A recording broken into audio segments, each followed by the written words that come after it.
Hi all, എല്ലാവർക്കും Aaliya's little ജോയ്സിലേക്ക് സ്വാഗതം. ഇന്ന് നമ്മൾ ഉണ്ടാക്കാൻ പോകുന്നത് വളരെ ടേസ്റ്റിയും ക്രിസ്പിയുമായിട്ടുള്ള വെണ്ടയ്ക്ക ഫ്രൈഡ് റെസിപ്പിയാണ്.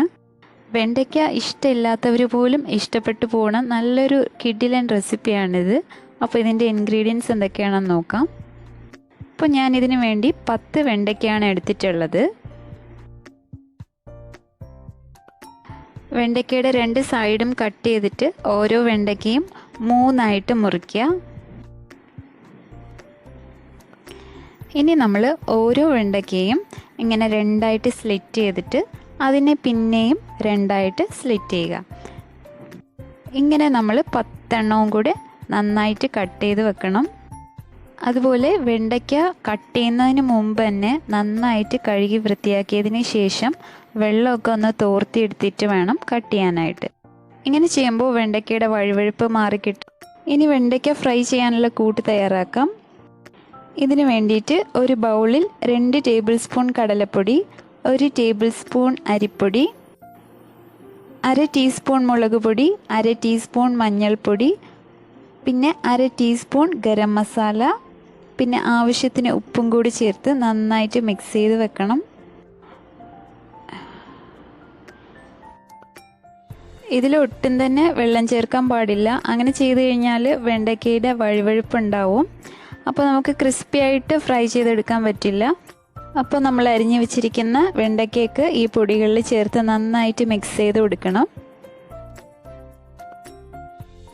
ഇനി നമുക്ക് കോട്ട് ചെയ്ത് വെച്ചിരിക്കുന്ന വെണ്ടയ്ക്കയൊക്കെ ഡീപ്പ് ഫ്രൈ ചെയ്തെടുക്കണം. അതിനുവേണ്ടി ഒരു പാൻ ചൂടാക്കി അതിലേക്ക് ആവശ്യത്തിനുള്ള എണ്ണ ഒഴിച്ചു കൊടുക്കണം. വെണ്ടയ്ക്ക മുങ്ങിക്കിടക്കാൻ പാകത്തിന് നിറയെ എണ്ണ ഒഴിച്ച് വേണം ഫ്രൈ ചെയ്യാനായിട്ട്. എന്നാലേ നമുക്ക് നല്ല ക്രിസ്പി ആയിട്ട് വെണ്ടയ്ക്ക ഫ്രൈ ചെയ്തെടുക്കാൻ പറ്റുള്ളൂ.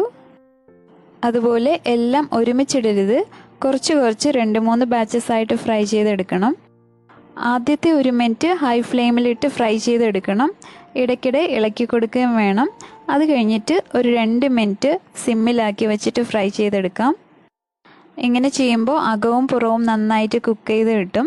അതുപോലെ കരിഞ്ഞു പിടിക്കുകയില്ല. അപ്പോൾ നമ്മുടെ വെണ്ടയ്ക്കയൊക്കെ നന്നായിട്ട് മൊരിഞ്ഞ് വന്നിട്ടുണ്ട്. ഇനി നമുക്ക് എണ്ണയിൽ നിന്ന് കോരി മാറ്റാം. ഇനി ഇതുപോലെ ബാക്കിയുള്ളതും കൂടി നന്നായിട്ട് ഫ്രൈ ചെയ്തെടുക്കണം.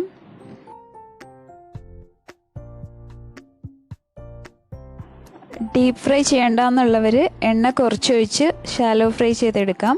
പക്ഷെ ഇങ്ങനെ ചെയ്യുമ്പോൾ നല്ല ക്രിസ്പി ആയിട്ട് കിട്ടില്ല. ഈ ഒരു റെസിപ്പിക്ക് എണ്ണ നിറയെ ഒഴിച്ച് ചെയ്താൽ അതിൻ്റെ ഒരു ക്രിസ്പിനെസ് കിട്ടുള്ളൂ. പലർക്കും വെണ്ടയ്ക്ക ഇഷ്ടാവാത്തതിൻ്റെ മെയിൻ കാരണം എന്ന് പറയുന്നത് അതിൻ്റെ വഴുവഴുപ്പാണ്. പക്ഷെ ഇങ്ങനെ ചെയ്ത് കഴിഞ്ഞാൽ നിങ്ങൾക്ക് നല്ല മൊരുമരാന്നുള്ള വെണ്ടയ്ക്ക ഫ്രൈ ചെയ്തെടുക്കാൻ പറ്റും.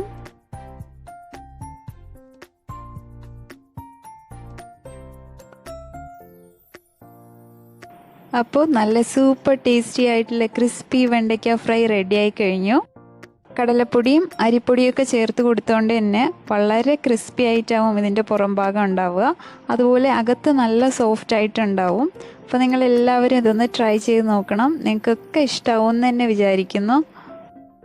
അപ്പോൾ നിങ്ങൾക്ക് എല്ലാവർക്കും ഈ റെസിപ്പി ഇഷ്ടമായെങ്കിൽ please like, share and subscribe മറക്കരുത്. അതുപോലെ ഈ റെസിപ്പിയെക്കുറിച്ചുള്ള ഫീഡ്ബാക്ക്സ് കമൻറ്റ് സെക്ഷനിൽ ഇടാനും മറക്കരുത്. അപ്പോൾ പുതിയൊരു വീഡിയോ ആയിട്ട് കാണുന്നവരെയും stay blessed and thanks for watching.